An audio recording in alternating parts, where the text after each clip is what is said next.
ABK Matin, l'interview. On parle d'eau ce matin avec le docteur Safan de verre d'eau reçu par Sidonie Ficat. Eric Hervé Sacfan, bonjour et bienvenue sur ABK Matin. Bonjour Fifi, bonjour Didier et surtout bonjour à ces auditeurs fidèles de ABK Radio. Nous avons encore le plaisir de vous recevoir dans le cadre de cette émission et nous allons parler d'un aliment particulier, un aliment incontournable, c'est l'eau. L'eau considérée comme étant coupe-faim, on en parle donc avec vous. Déjà, docteur Eric Hervé Sacfan, est-ce que vous pouvez comprendre que bon nombre de personnes ne sachent pas que l'eau est un aliment? Oui. Je peux bien le comprendre parce qu'on ne parle d'aliments généralement que lorsqu'on a faim. Oui. Généralement, et très peu sont ceux qui ont faim et qui vont chercher de l'eau pour aliment. Oui. Donc je peux comprendre que les gens ne considèrent pas l'eau comme un aliment. Ça sera l'opportunité pour aujourd'hui pour eux d'apprendre et de se rendre compte qu'au-delà d'être un aliment, l'eau également peut servir pour t'empêcher de manger de manière exagérée. Oui. D'où le thème d'aujourd'hui qui est l'eau comme coupe-faim. Mais à quel moment est-ce qu'on le prend? Comment on le prend? Quelle est la température de cette eau-là? Comment est-ce que ça se conserve même? Quelles sont les conditions qui peuvent amener l'eau à avoir des qualités spécifiques au niveau du sentiment de satiété? D'où le thème d'aujourd'hui, Fifi. Nous commençons déjà par la toute première question que vous avez évoquée parmi la pléthore que vous venez de poser. Comment l'eau se prend? Très bien. Premièrement, je veux commencer par comment ne devrait-on pas prendre l'eau avant d'arriver à votre question. On ne boit pas de l'eau quand on a soif. Bien souvent, certaines personnes ne vont vers l'eau que lorsqu'ils ont déjà soif. En fait, l'eau pour eux leur permet de se désaltérer. Oui. D'accord. Mais retenons bien ceci. Au-delà de se désaltérer, l'eau a surtout pour but de nous hydrater. Oui. Et quand on parle d'hydratation, si on se retrouve déjà dans un moment de manque, on est déjà en déshydratation. Ça veut dire que si j'ai soif avant d'aller chercher de l'eau, je suis déjà déshydraté. On doit consommer de l'eau, même quand on n'a pas soif. Surtout quand on n'a pas soif. Et encore que la manière de consommer de l'eau ici doit nous amener à réfléchir. On lappe de l'eau, on ne boit pas de l'eau. Et vous comprenez que si vous avez soif, il vous sera difficile de lapper de l'eau, Fifi. On va avaler à grande gorgée. Oui. Parce qu'on veut éteindre un peu comme un feu. Voilà. Cette soif. Et quand on en arrive à ce niveau, on est déjà dans des conditions de déshydratation et c'est la plus mauvaise façon de boire de l'eau. Vous comprenez que si l'eau doit se boire, on doit siroter de l'eau. Un peu comme pour ceux qui prennent du whisky. Sauf que cette fois-là, c'est une eau qui hydrate alors que le whisky, lui, déshydrate. Donc, on ne doit pas prendre de l'eau lorsqu'on a soif parce que là, l'organisme est déjà en détresse. En état d'alerte. Tout à fait. Et à quel moment aussi on ne doit pas prendre de l'eau? Bien, je vais donner quelques principes généraux sur quand est-ce qu'on prend de l'eau avant d'arriver à quel moment on ne prend pas de l'eau. Le matin, ayant passé une période au moins de 8 heures d'abstinence par le sommeil, parce qu'on doit dormir au moins 8 heures, on ouvre son intestin et son estomac, son système digestif avec de l'eau. Ainsi donc, premier moment où il faut prendre de l'eau, c'est le matin, à jeûne, au réveil. Surtout avant de se brosser les dents. C'est bien de le préciser. Je pourrais vous donner tout à l'heure pourquoi avant de se brosser les dents. Deuxième chose, on prend de l'eau avant de se laver. C'est très important. Vous allez comprendre également pourquoi. Oui. On prend de l'eau avant le repas et on prend de l'eau après le repas. Maintenant, quand est-ce qu'on ne doit pas prendre de l'eau? On ne prend pas de l'eau pendant le repas. Ça, c'est pas bon du tout. Oui. À moins qu'on ait un besoin spécifique. En ce moment, l'eau doit être à une température précise et ça sera ça l'objet parce que l'eau va s'utiliser comme coupe-faim, surtout pendant le repas à un moment précis, à une température précise, que je prendrai la peine tout à l'heure de dévoiler aux auditeurs qui nous écoutent. Docteur Eric Hervé Sacfan, l'eau qu'on prend le matin, c'est à quelle température? C'est une eau froide, c'est une eau fraîche, c'est une eau tiède ou c'est une eau chaude? Température plate, première chose, on ne boit pas de l'eau froide. On ne boit pas de l'eau glacée, pour parler comme au quartier. L'eau glacée est très mauvaise. Ah oui, pour la santé, on ne boit pas de l'eau glacée. Il faut donc comprendre une chose. Votre température, l'homme vibre.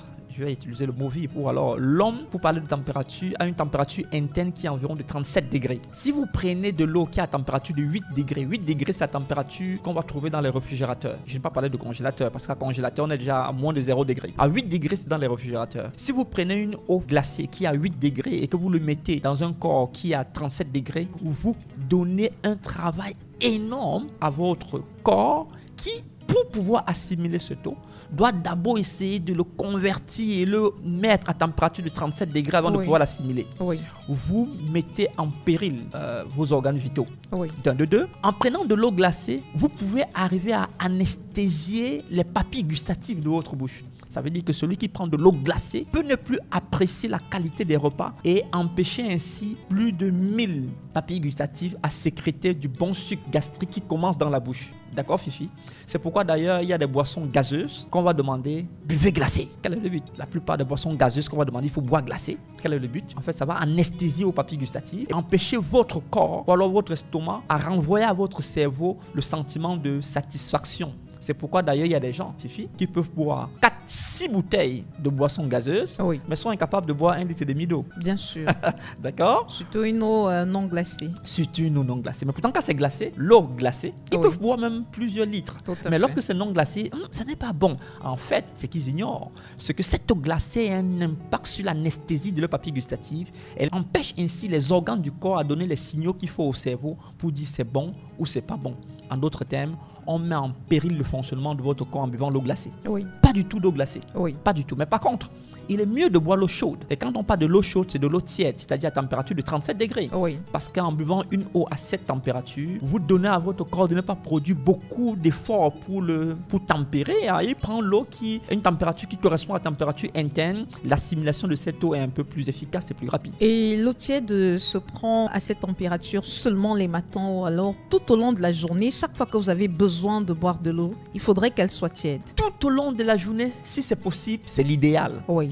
Mais sachant que donc, pour que ça soit tiède tout au long de la journée, il faut traîner avec vous un thermos, il faut traîner avec vous un chauffe-eau, c'est compliqué. Oui. Vous pouvez donc prendre l'eau à température plate, à température ambiante. Ça, c'est possible au long de la journée. Mais pour ceux qui peuvent avoir avec eux des thermos, je leur recommande carrément de mettre dans leur véhicule, dans leur sac, un thermos où ils peuvent avoir de l'eau à température 37 degrés, température basse. Oui. Docteur Eric Hervé Sacfan, pourquoi est-ce qu'il ne faudrait pas se brosser les dents avant de consommer de l'eau le matin? Bonne question. Ce que j'ai dit là n'est valable que pour ceux qui ont respecté le principe de la bonne alimentation. Ça veut dire qu'ils ont arrêté de manger avant le coucher du soleil. C'est la condition. Oui. Parce que lorsque vous avez arrêté de manger avant le coucher du soleil, comme je conseille bien souvent, et que vous êtes couché environ 4 à 6 heures après avoir arrêté de manger, c'est-à-dire si vous arrêtez par exemple à 16 heures et que vous devez coucher à 21 heures, Fifi, vous avez environ 7 heures. Et pendant ces 7 heures, même l'aliment le plus robuste, le plus difficile a eu le temps de se digérer totalement. Vous avez donc ainsi vidé votre estomac de tout ce qui est aliment, presque déjà au niveau de l'intestin, parce que le transit intestinal a déjà fait son job. Au mieux, si vous buvez donc de l'eau le soir, ça vous permettra d'évacuer même les déchets qui ont été renvoyés. Vous dormez ainsi sur un estomac vide. Oui. Et lorsque l'estomac est vide, Fifi,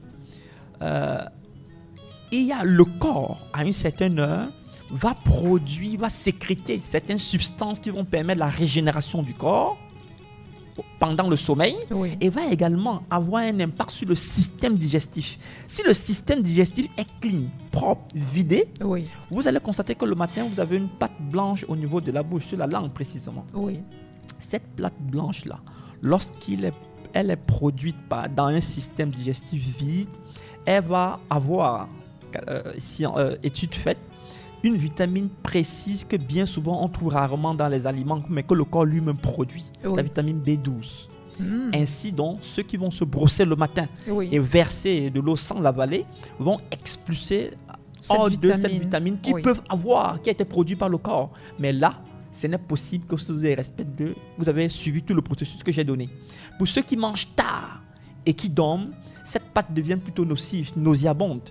Parce que le système digestif ayant eu des repas qui n'ont pas été digérés, va créer de la putréfaction, de la fermentation. Et le matin, quand vous allez parler, Fifi, ça sera difficile de vous écouter parce que la laine est mauvaise. La laine ici qui va reproduire les gaz et l'état de putréfaction de votre corps qui très souvent se traduit par des gaz.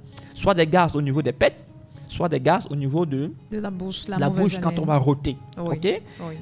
Donc le parfum de ce gaz qui sort de notre corps trahit bien souvent l'état du système digestif du corps. Et si l'état du système digestif est parfait, alors la pâte blanche qui est dans la bouche est parfaite pour la santé.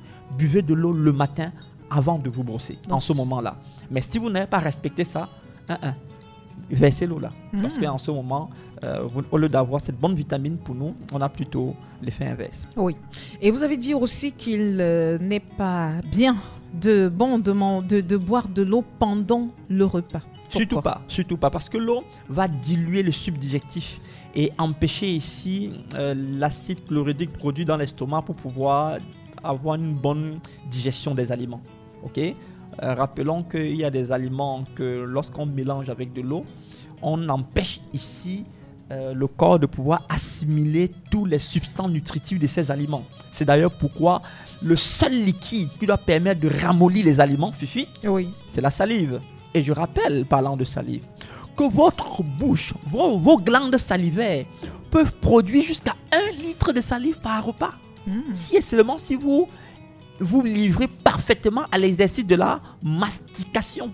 Plus vous mastiquez, plus vous prenez du temps, plus vous permettez à vos glandes salivaires de produire la salive qui ramollit et qui même déjà commence la digestion dès la bouche avant d'arriver au niveau de l'estomac. C'est pourquoi d'ailleurs, lorsque vous donnez de l'eau, il y a des gens qui disent que vraiment la patate avec la pâte d'arachide, c'est difficile d'avaler ça. Oui. Si tu ne pousses pas avec l'eau, ça va caler au cou. La vérité, c'est qu'ils n'ont pas respecté le temps de mastication. Ils n'ont pas pris la peine de manger comme des rois. Ils ont plutôt avalé comme des esclaves. Et en ce moment-là, vous payez la facture des esclaves, la souffrance. Oui. Docteur Éric Hervé Sacfan, pendant les repas, par contre, il est possible d'utiliser de l'eau comme un coupe-faim. Très bien. D'où le sujet de notre l'eau comme coupe-faim. Oui. Si vous avez l'impression et l'habitude de manger et ne pas avoir l'impression d'être rassasié, je viens de finir un plat. Quelque temps après, j'ai encore faim. Je mange encore. À 10h, j'ai mangé. 11h, je vois, je dis apporte ici. 13h, juste un peu. 14h, donne-moi un peu. J'ai l'impression que je mange.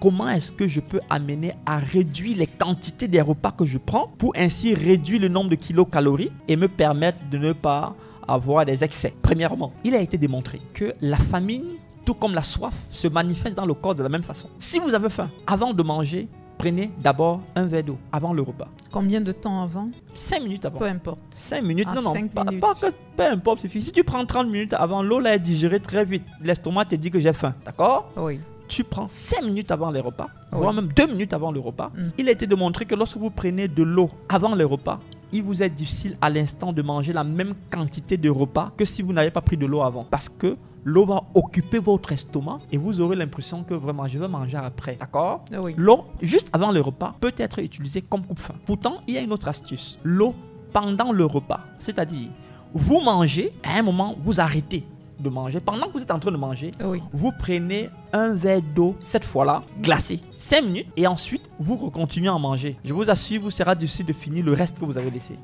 Parce que l'eau glacée, justement, je l'ai dit tout à l'heure, va jouer un peu le rôle d'anesthésiant et va empêcher le suc gastrique de réclamer de la nourriture. Et quand vous avez marqué une pause pendant le repas, il vous est difficile de continuer de la même façon. Donc l'eau glacée n'est pas invariablement dangereuse? Pour la santé. Parce que là, vous lui accordez des circonstances. Justement, des circonstances précises pour un cas précis. On utilise ça justement parfois que lorsqu'on est en train de suivre des personnes qui ont des problèmes de boulimie, problèmes de santé. Mais pour quelqu'un qui est normal, il ne devrait pas boire de l'eau glacée. D'accord? Ok. Là, c'est un exemple. Et pour finir, Fifi, l'eau à la fin du repas. Si vous savez que vous devez consommer de la tisane, je prends un exemple et je vais prendre là une culture asiatique bien connue. Oui. Vous savez que chez les Chinois ou en Asie, il vous est difficile de vous servir à table sans commencer par de l'eau chaude. On commence d'abord par une tisane, ensuite le repas, et on finit par une tisane. La vérité, c'est que si sur cette table, il faut respecter la personne qui a cuisiné et prendre un peu de tout, il vous sera difficile de vous gaver d'un aliment en grande quantité, sachant qu'il faut prendre un peu de tout. Par conséquent, vous allez regarder que ce soit la tisane, c'est liquide. Oui. Les légumes même sont en bouillon, liquide. Oui, oui. Et la tisane pour sortir liquide. Oui. Pourquoi le liquide? Parce que le liquide, justement, va prendre tellement d'espace et va vous empêcher de manger ce qu'on appelle les bourratifs, qui bien souvent sont remplis en calories. D'accord? Oui. Et ce qui est bien avec l'eau, c'est qu'il est acalorie. L'eau est acalorie. Ça veut dire presque calories nul. Oui. Donc, en vous gavant d'eau, vous ne courez pas le risque de prendre la graisse ou du poids, mais vous arrivez à rapporter le sentiment de satiété. Oui. Et je rappelle que l'eau glacée dont je parlais entre les repas ici a un impact sur une hormone précise, l'hormone de satiété qu'on appelle la chryline. La chryline est cette hormone qui est sécrétée pour renvoyer au niveau du cerveau et dire au cerveau, je suis satisfait, arrête maintenant. Et lorsque vous prenez donc de l'eau entre les repas de cette façon-là, effectivement, cette hormone est sécrétée, le sentiment de satiété est atteint et la quantité de nourriture est réduite. Comment est-ce qu'on conserve cette eau pour qu'elle garde toutes ses propriétés? Très bien. L'eau, premièrement, doit être potable, si possible filtrée. Oui. Et mieux encore, et surtout lorsque vous sortez d'un sommeil, l'eau que vous devez consommer le matin, mettez-le au chevet de votre lit et permettez que le matin, l'eau ait la même température que la température corporelle que vous avez. Vous le conservez, vous le consommez, alors il fait bon vivre. Mais attention, je vais peut-être faire une autre émission ici sur la mémoire de l'eau. J'ai parlé de la mémoire de l'eau parce qu'il est prouvé aujourd'hui que l'eau aurait une mémoire, une capacité de prendre l'émotion de l'environnement où il se trouve. C'est pourquoi d'ailleurs, si vous êtes très fâché, ne buvez pas de l'eau. Parce que l'eau peut refléter votre colère et vos émotions et vous apporter l'état inverse. On a fait toute une étude là-dessus.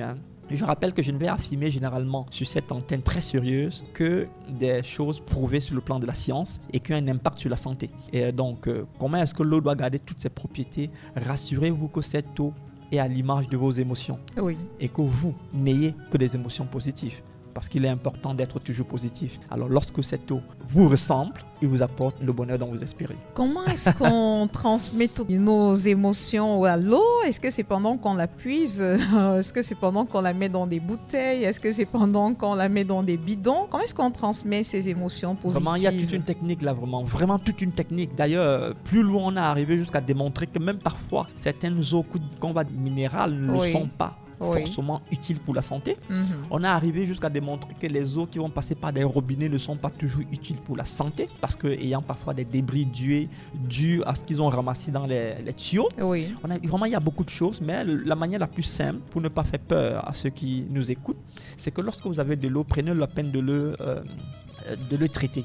Quand bien même c'est sorti de votre robinet. On sait que chez nous, même le robinet, là, parfois est très compliqué. Vous prenez la peine de traiter de l'eau et arrangez-vous à ce que dans votre maison, il y ait toujours la paix et le bonheur. Parce que pour ceux qui puisent de l'eau et qui mettent à la cuisine, et que la cuisine, c'est le lieu de bavardage, de fâcherie, je peux pas comme ça, est-ce qu'il va me manger le soir? Les enfants, vont me casser la tête. Pour ceux dont la cuisine est le lieu de colère, il n'y aura pas que la nourriture qui va donner les intoxications alimentaires, mais il y aura aussi que l'eau va encaisser toute cette parole mauvaise là et va être transmise à ceux qui vont le consommer. Je suis très sérieux dans ce que je dis. Parce que moi qui suis nutrithérapeute, j'ai constaté par exemple qu'une nourriture qui est faite dans des conditions d'anxiété a un impact nocif sur la santé de ceux qui les consomment. Mais quand une femme t'aime, Fifi, et qu'elle prépare avec amour, même quand le sel dépasse, c'est bon. C'est bon pour la bouche et c'est bon pour la santé. Parce que l'émotion, l'amour a été transmis dans le repas. Il est important que les femmes d'aujourd'hui aiment ce qu'elles font, qu'elles préparent avec amour et qu'elles se rendent compte que l'action de cuisiner est une action salutaire pour le foyer. Je guéris et je soigne mon époux et mes enfants avec la qualité des aliments que je fais, mais aussi avec la qualité de l'eau que je donne. Rappelez-vous, par exemple, et pour finir, au village, on ne donne pas de l'eau dans le verre, Fifi. Encore moins dans le plastique, Fifi. On donne ça dans le calebasse. Et je vous rappelle que la calebasse a la capacité d'améliorer la vibration de l'eau, de neutraliser de l'eau, d'enlever les impuretés de l'eau et de rendre l'eau mieux pure. Ce que je dis est scientifiquement prouvé. Ok? On peut donc améliorer la qualité de l'eau avec même le contenant qu'on donne. Fifi, tu me sers l'eau avec le plastique alors que je sais que le plastique est dangereux pour la santé. Non, il y a un problème. Il faudrait donc éduquer nos mamans et nos jeunes filles qui sont à la maison à prendre à cœur la qualité de l'aliment qu'ils donnent. Et l'eau est un aliment majeur. Lorsque vous servez de l'eau à monsieur, rassurez-vous que purifié et a été béni avant de donner. Vous croyez que ce qu'on appelle à l'église que l'eau bénie, on bénit ça comment? N'est-ce pas avec les paroles? Tout à fait. Et c'est la vérité. Alors prenez la peine de bénir l'eau que vous donnez à vos époux et vous verrez comment vos époux vous aimeront en retour. Donc laisse qu'on puise l'eau qu'on va conserver à la cuisine pendant des jours, parce qu'aujourd'hui on en est là, on doit faire des réserves d'eau. Il faudrait qu'on chante des chansons d'amour autour de l'eau. En chantant, en chantant. Parce que ça aide pour la santé. Mais l'eau qu'on recueille en maudissant comme moi, on fait comment alors? Regardez, je suis là à 3 heures. 3 heures, Je il y a ne pas dors d'eau. pas. Vraiment. Parce que j'attends votre eau. Ça C'est même coule l'eau même de pas. quoi? Et ça vous coule même doucement. Je vous assure, c'est très mauvais. C'est vraiment très mauvais. Dans la charge de l'eau Tout à fait. est négative. Enfin, Rappelez-vous que nous sommes faits à dans votre 70% d'eau. Nous sommes faits à 70% d'eau. Le corps humain est fait à 70% d'eau. Et c'est pas tout. Le monde est appelé la planète bleue. Bleu. Pour Oui. quelle raison? Parce qu'on est entouré d'eau. Tout à fait. On est en Vous ne- majorité entouré d'eau. Vous ne pouvez donc pas être autant constitué d'eau et servir à votre corps une eau de mauvaise qualité. Il est évident que la santé nécessaire va en souffrir. Donnez à votre corps une eau de meilleure qualité. Et cela passe aussi par la qualité des émotions que vous transmettez à l'eau, parce que ces émotions ont un impact sur le plan sanitaire. Merci, docteur Eric Hervé Sacfan. Quand je pense que les gens se retrouvent souvent autour des robinets dans les quartiers, ils sont nombreux à se s'alignent. bousculer, Ils bagarrent à même. bagarrer et à ramener Que c'est mon cette tour, eau à c'est la mon tour. maison. Ils Que tu ramènent ça à la arrivais maison. après moi. Que j'ai dû bousculer la voisine pour puiser ma part d'eau. Tapez là-bas. Hein. Et J'ai on tapé. utilise cette eau-là pour faire la cuisine. La cuisine. Ça peut changer l'humeur des membres de la famille de la maison et on ne comprendra jamais pourquoi est-ce que dans cette maison il y a toujours des querelles. C'est simplement dû au fait qu'on est ramené à une eau qui contient des ondes négatives à la Négatif. maison. Tout à Ah là fait. là, merci docteur Eric Hervé Sacfan. C'est magnifique tout ce que vous nous permettez Et d'apprendre. je voudrais chaque finir, jour. Didier, parce qu'on parlait du verre d'eau comme coupe-faim. Mhm. Il y a une eau qui est plus efficace encore comme coupe-faim, en dehors d'être de l'eau plate, c'est l'eau gazeuse. Je parlais de l'eau gazeuse, pas sucrée. L'eau gazeuse. Je ne vais pas citer la marque d'une entreprise qui ne fait que dans l'eau gazeuse. C'est une Eau entreprise. gazeuse ou eau gazéifiée. Oui, eau gazéifiée. Ah, Voilà. merci. Eau C'est gazeuse. possible d'en confectionner à la maison Oui, soi-même. oui, oui, bien sûr, bien sûr. J'en ai d'ailleurs. Ah, Mhm. je prends la peine ces derniers temps parce que la connaissance est augmentée. Je ne bois que ça. Oui, Et eau lorsque- gazéifiée. Oui, eau gazéifiée. Et quand vous prenez la peine d'avoir cette eau-là, Didier, et que vous y ajoutez, je vous donne 2 éléments majeurs. Didier, tu le fais à la maison, tu peux réduire jusqu'à 700 à 1000 calories sur la quantité des aliments que tu mangeais. Je parle de 700 calories. Vous prenez cette eau-là, vous le mélangez au citron Mhm. et vous mélangez avec la cannelle. Vous laissez infuser et vous consommez. Donc comment est-ce qu'on peut fabriquer son eau C'est gazéifiée? un coupe-faim Parce que, efficace. disons la vérité, l'eau gazéifiée n'est pas... Ça a un coût, ça. Vous achetez juste la machine qui gazéifie de l'eau. D'accord, Il y a- ok. il y a une machine qui le fait et qui est vendue ici. Vous mettez de l'eau à l'intérieur, vous appuyez la machine, ça vous sort une eau vraiment gazéifiée. Hein, D'accord. et de très bonne qualité. Et l'avantage, c'est que la machine, au-delà de vous donner l'eau gazéifiée, va aller jusqu'à vous donner l'eau purifiée. Ça veut dire qu'il va d'abord traiter de l'eau avant de gazéifier de l'eau. Cette machine-là. J'ai Merci. pu la voir et lorsque vous le mélangez donc, avec les 2 éléments que j'ai cités, c'est un coup-point efficace pour ceux qui veulent perdre le poids sans fournir beaucoup d'efforts. Docteur Eric Hervé Sacfan, Je vous en prie. vous êtes très nombreux amis auditeurs à vouloir poser des questions au docteur Sacfan. Hein. Bonjour Didier, bonjour Fifi. Bonjour. Docteur, comment manger pour prendre un poids normal? Ça a déjà été l'objet, ça fait l'objet d'une émission. Mais on y reviendra en tant que de besoin. Bonjour Suzanne Lipem. Bonjour Didier, bonjour Fifi. Bonjour, Suzy. aux Beaucoup de auditeurs. questions. Il y a beaucoup de questions. Hein. Docteur, l'eau minérale que nous achetons dans les emballages plastiques ne devrait pas être consommée. Autre préoccupation, en se brossant, on empêcherait l'organisme de produire la vitamine B, non, dont vous parlez, docteur. La pâte blanche n'apparaîtra pas le matin à cause du brossage des dents. En quelques secondes. Répondez à M. Richard Bahanac. Justement, à cause du brossage des dents, si on a mangé très tard, parce que si on a mangé tôt et qu'on s'est brossé les dents immédiatement après, pas avec la pâte dentifrice, parce que dans la pâte dentifrice, il y a des éléments fluor et tout le reste qui est prouvé aujourd'hui qui ne sont pas utiles pour les gencives. Il est bien de vous brosser avec le charbon végétal activé qui est meilleur. Le charbon de cuisine est Charbon bien végétal meilleur activé. pour se brosser les dents, Oui. qui est un aspirateur, un antioxydant, Bon. et c'est très moins cher. Oui, Le charbon coûte 200. 200. Ça pourrait faire un an. Hein. Fifi. Oui, À demain. à demain, chers À auditeurs. demain, les amis.